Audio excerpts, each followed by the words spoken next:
Les saludo mis amados. Hoy les vamos a compartir la segunda parte de los 7 principios universales. El principio de polaridad, y la ley del ritmo. Y nos quedará la última parte para la semana que viene, donde compartiremos la ley de causa y efecto, y el principio de generación. Comenzamos. El principio de polaridad. Todo es dual. Todo tiene dos polos, todo su par de opuestos, los semejantes y los antagónicos son lo mismo. Los opuestos son idénticos en su naturaleza, pero diferentes en grado. Los extremos se tocan. Todas las paradojas pueden reconciliarse. Este cuarto gran principio hermético encierra la verdad de que todas las cosas manifestadas tienen dos aspectos, dos polos, que son un par de opuestos con innumerables grados entre ambos extremos. Aquellas antiguas y eternas paradojas que han confundido las mentes como todo es y no es al mismo tiempo, la tesis y la antítesis son idénticas en naturaleza, y los extremos se tocan, quedan explicadas si se medita este principio. La ley de polaridad explica que lo que existe entre cosas diametralmente opuestas, es solamente cuestión de grados, y afirma que todo par de opuestos puede reconciliarse mediante la aplicación de esta ley.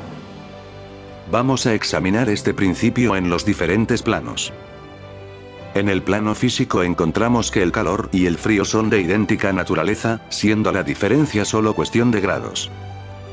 El termómetro indica los grados de temperatura, siendo el polo inferior el llamado frío, y el superior el calor. Entre estos dos hay muchos grados de calor y frío, y de esos grados el superior es más caliente, en relación con el inferior, que es más frío. No hay absolutamente un tipo fijo. Todo es cuestión de relación y grados. No hay ningún sitio en el termómetro en donde cese el calor y comience el frío. Absolutamente, todo se reduce a vibraciones más o menos elevadas o bajas. Las propias palabras elevado y bajo que estamos usando no son más que dos polos de una misma cosa. Son relativos. Así sucede igualmente con el este y el oeste. Si viajamos alrededor del mundo en dirección oriente, llegamos a un punto que se llama occidente. Marchamos lo suficiente para el norte, y pronto nos encontramos viajando hacia el sur. El mismo principio se manifiesta en la luz y la oscuridad, las que en resumen son la misma cosa.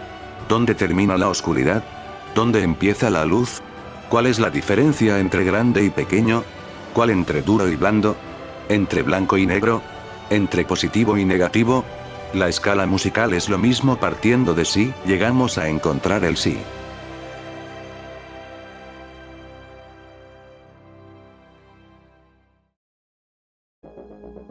El mismo principio opera en idéntica manera en el plano mental. El amor y el odio son considerados como diametralmente opuestos e irreconciliables. Pero si aplicamos el principio de polaridad, encontramos que no existe ni un amor absoluto, ni un odio absoluto, diferentes uno de otro. Los dos no son sino términos aplicados a los dos polos de una misma cosa. Empezando en cualquier punto de la escala, encontramos más amor y menos odio, si ascendemos por ella. O menos amor y más odio, si descendemos por ella. Hay muchos grados de amor y de odio, y existe también un punto medio donde el agrado y desagrado se mezclan en tal forma, que es imposible distinguirlos. El valor y el miedo quedan también bajo la misma regla. Los pares de opuestos existen en todo. Donde encontramos una cosa encontramos también su opuesto. Esto último es lo que permite transmutar un estado mental en otro, siguiendo las líneas de polaridad. Las cosas diferentes no pueden transmutarse unas a otras, pero sí las de igual clase. Por ejemplo, el amor no puede transmutarse en este u oeste, pero sí puede tornarse en odio, e igualmente el odio, cambiando su polaridad puede tornarse en amor. El valor puede transmutarse en miedo y viceversa. Las cosas duras pueden tornarse en blandas, y así sucesivamente, efectuándose siempre la transmutación entre cosas de la misma clase, pero de grado diferente. Tratándose de un hombre cobarde, si se elevan sus vibraciones mentales a lo largo de la línea miedo-valor, se llenará de valentía y despreciará el peligro. Igualmente lo perezoso puede hacerse activo y enérgico, polarizándose simplemente a lo largo de la línea pereza-diligencia. Una vez entendido el principio de polaridad, se ve inmediatamente que los cambios mentales, que deseamos ver en nuestros enemigos, amigos, nuestros hijos, empleados, etc., son posibles aplicando la ley. Es como producir un deslizamiento a lo largo de una escala, a saber, no se trata de transmutar una cosa en otra completamente diferente, sino de reducirla a un simple cambio de grado de la misma cosa. Los estados mentales pertenecen a innumerables clases, cada una de las cuales tiene su opuesto, y a lo largo de su propia línea es posible la transmutación. El espíritu y la materia son polos de la misma cosa, siendo los estados intermedios, o planos, cuestión de grados vibratorios solamente. Estos dos polos, en todo lo que existe, se clasifican ellos mismos por su grado vibratorio, o sea su frecuencia, en positivos y negativos. Así, el amor es positivo, el odio es negativo. La fe es positiva, el miedo es negativo. La actividad es positiva con relación a la inercia. El color blanco es positivo contra el negro negativo. La verdad es positiva, la mentira negativa. La prosperidad es positiva, la carencia negativa. Lo superior es positivo, lo inferior negativo. Debemos recordar que la tendencia de la naturaleza es en dirección a la actividad dominante del polo positivo. Además del cambio de polo de nuestros propios estados mentales mediante el arte de la polarización, el fenómeno de la influencia mental en sus múltiples fases demuestra que el principio puede extenderse hasta abarcar las influencias mentales. Esto es, que los estados mentales pueden producirse por inducción de los demás. Es, pues, posible polarizar un ambiente, una situación. La mayoría de los resultados obtenidos mediante los tratamientos mentales se obtienen aplicando este principio. Nosotros los estudiantes de metafísica, jamás empleamos este principio en otro sentido que el del bien, pues como se verá más adelante, en el principio del ritmo y el de causa y efecto, que son las leyes del boomerang, lo que hagamos hacia otros, se nos devuelve en idéntica forma, tarde o temprano. La práctica de este principio, nos permite comprender mejor nuestros propios estados mentales, así como los de los demás, y nos cerciora de que esos estados son puramente cuestión de grados, pudiendo elevar las vibraciones inferiores a voluntad, cambiando la polaridad y haciéndonos dueños de esos grados, en lugar de sus esclavos. Esta ley nos permite ayudar a otros inteligentemente, polarizando situaciones. Por ejemplo, ya tú sabes saludar, reconocer y despertar el Cristo en tus semejantes. Es simplemente recordando que el yo superior, el yo soy, la verdad del prójimo es perfección. En el lenguaje de la nueva era se llama el concepto inmaculado. Cuanto más emplees esta práctica, tanto más se te olvidarán los defectos que hayas visto, o que veías, en los demás. Llegará el momento en que no te afectarán en lo más mínimo, porque te sentirás en perfecta seguridad de que ese prójimo y hermano, solo está manifestando una mentira que con solo saberlo tú, elevas su rata vibratoria hacia el positivo, su verdad. Las frecuencias vibratorias de un metafísico entrenado, a menudo logran transformar un ambiente en que él penetra, simplemente con su presencia. Solo con la vista de sus ojos, de su sonrisa, de su paz y su alegría, polariza los estados mentales. Con unas cuantas palabras positivas, transmuta conceptos ajenos negativos imperantes en el ambiente, porque cambia el humor de los presentes, se llenan de esperanza donde antes estaban desesperantes. En este sentido, el poder de Jesús era tan grande, que al ver curar a los enfermos a su paso, por eso les decía, no volváis a pecar. El grado de realización que tenga el estudiante, el practicante, al reconocer el concepto inmaculado en los demás, por encima o a pesar de la apariencia que estén manifestando, cura completamente o mejora la condición. Todo depende de su propia fe. Recuerda que fe es conocimiento. El metafísico sabe que la enfermedad es una apariencia producida por una forma mental, creación del individuo. Es ignorancia y credulidad. Sabe que la verdad eterna es vida. Sabe que se está manifestando una enfermedad, porque aquel hermano está creyendo en realidad de la forma mental que él ha creado. El Evangelio dice que está embrujado por su propia creación. Vamos a decir que es creencia en la permanencia, de su propia creación que está viviendo. De acuerdo con el principio que estamos estudiando, sabemos ya que es posible polarizar, transmutar la creación propia, deslizando la mente hacia arriba, por la línea del positivo, pensando salud y vida. La vida es vida, no puede convertirse en muerte. Se puede pensar en muerte y producirla, pero al pensar en vida se transmuta la muerte en vida. La vida es indestructible. Está previsto que ella misma, si las mentes humanas no le cierran el paso con sus falsas creencias, falsas pero que nadie se inmiscuye en el libre albedrío, que le permite a las mentes humanas creer lo que ellas quieran creer. Contra lo que tú escojas no puede nadie sino tú mismo. Si prefieres situarte en el polo negativo, tendrás todo lo que a él pertenece. Si prefieres el polo positivo, tendrás todo lo que a él pertenece. Al polo positivo pertenece la sonrisa, al negativo pertenece el ceño fruncido. Si quieres cambiar de polo en plena manifestación negativa, sonríe, declara el bien presente en la manifestación, bendícelo y agrega: y lo quiero ver. Eso es todo. Verás transmutarse lo negro en blanco, lo triste en alegre, el mal en bien. Pruébalo.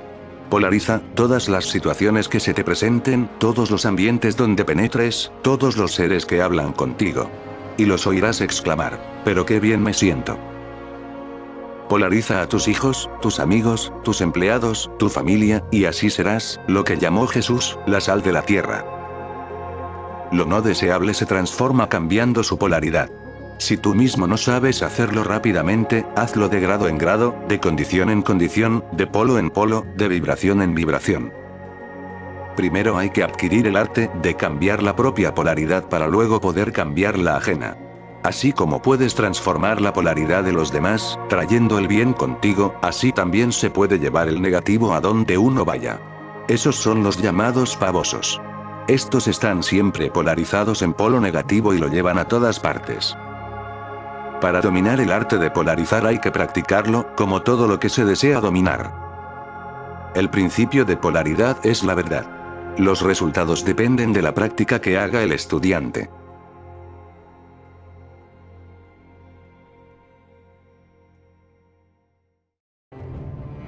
Ley del ritmo. Todo fluye y refluye, todo tiene sus períodos de avance y retroceso, todo asciende y desciende, todo se mueve como un péndulo. La medida de su movimiento hacia la derecha es la misma que la de su movimiento hacia la izquierda. El ritmo es la compensación. Este principio encierra la verdad de que todo se manifiesta en un determinado movimiento de ida y vuelta. En todo se manifiesta una oscilación media, un flujo y un reflujo, un movimiento semejante al del péndulo, de uno a otro polo, según el principio de polaridad con el cual el ritmo está estrechamente relacionado. El ritmo se manifiesta entre los dos polos de todo. Esto no significa que la oscilación rítmica vaya hasta los extremos de cada polo, pues esto sucede muy rara vez. Es muy difícil establecer los opuestos polares extremos en la mayoría de los casos. Pero la oscilación se efectúa hacia un polo primero, y después hacia el otro polo. Siempre hay una oscilación, un avance y un retroceso, una elevación y una caída manifestándose en todas las cosas y fenómenos del universo. Esta ley rige para todo: soles, mundos, mentes, energía, espíritu, materia, animales, vegetales, etc. Lo vemos en la historia de la vida, en todas las cosas, en la elevación y caída de las naciones, es decir, que en todos los planos este principio está en función. En el plano espiritual, por ejemplo, siempre hay una emanación seguida de una absorción. Nosotros, emanados de Dios, nacemos, descendemos a conciencia material, y luego morimos, somos absorbidos a conciencia espiritual. Este es nuestro gran ritmo. Es una evolución rítmica ascendente, en nuestro nacer y morir. Es la respiración y la aspiración de Brahma, según dicen los hinduistas. Los universos se crean, alcanzan el punto más bajo de materialidad, y entonces comienza la oscilación de vuelta. Los soles nacen, llegan a la cumbre de su poder, y empieza el proceso de retrogresión, y después de eones se convierten en grandes masas de material inerte, esperando otro impulso que los lleve a otro nuevo ciclo de vida solar. Estos son los grandes ritmos, pero el principio lo vemos en todo. Así como en los grandes movimientos filosóficos, creados de cualquier clase, gobiernos, políticos de turno. Nacen, crecen, llegan a la madurez, decaen, mueren, solo para renacer de nuevo. Todo se repite una y otra vez, igual al pulso, que es el ritmo más pequeño que nosotros podemos ver o sentir. El día y la noche, las estaciones, nada está en reposo. Todo tiene su propio ritmo. También lo vemos en todas las fases de la actividad humana. Las mareas de la vida fluyen y refluyen de acuerdo con la ley, y así vemos que empezamos algo con gran entusiasmo, que no sabemos cuándo ni por qué decae, y luego vuelve. Y así nos va manejando este principio porque él, como toda ley, es inmutable. Siempre se cumple. Pero al estudiarlo y conocerlo y saber que él, siempre está en función, se aprende a usar igual que lo hacemos con la ley de mentalismo, o la de causa y efecto, o la de polaridad. Es decir, que estas leyes no son ni buenas ni malas. Simplemente garantizan el funcionamiento armónico del universo, y es nuestro conocimiento y uso de ellas lo que las hace buenas o malas para cada quien. En este caso, por ejemplo, sabemos que no se puede anular el principio del ritmo, pero tampoco podemos permitir, una vez conocido, que juegue con nosotros y nos lleve de allá para acá, igual que brizna de paja, sino que aprendemos a eludir sus efectos hasta cierto grado. Grado que depende del dominio que se tenga de dicho principio. Aprendemos a usarlo en vez de ser usados por él. Aprendemos a polarizarnos en el punto donde deseamos quedarnos, y nos elevamos por encima de la oscilación pendular. Todo el que ha adquirido cierto grado de dominio sobre sí mismo, ejecuta esto hasta cierto punto, consciente o inconsciente. El maestro lo efectúa conscientemente, y por el dominio de la ley alcanza un grado de equilibrio, estabilidad y firmeza mental, casi imposibles de concebir por la mayoría que va y viene, en un continuo movimiento ondulatorio siempre impulsada por su propio ritmo. Sabemos que hay dos planos de manifestaciones de los fenómenos mentales, o sea, dos planos de conciencia, uno superior y otro inferior. Entonces si nos elevamos al plano superior, escapamos a la oscilación pendular y solo se manifiesta en el plano inferior. En otras palabras, la oscilación del péndulo se produce en el plano inconsciente, y nuestra conciencia no queda por lo tanto afectada. A esto lo llamamos neutralización. Su operación consiste en elevar el yo, sobre las vibraciones del plano inconsciente de la actividad mental, de manera que la oscilación negativa del péndulo, no se manifieste en la conciencia y no quede uno afectado por ella. Es lo mismo que levantarse por encima de una cosa y permitir que pase por debajo. El que conoce y practica la ley se polariza a sí mismo en el polo requerido, y por un procedimiento semejante a rehusar, o negar participar en la oscilación retrógrada, permanece en su posición, y permite al péndulo oscilar hacia atrás en el plano inconsciente. Les doy las gracias. Así es.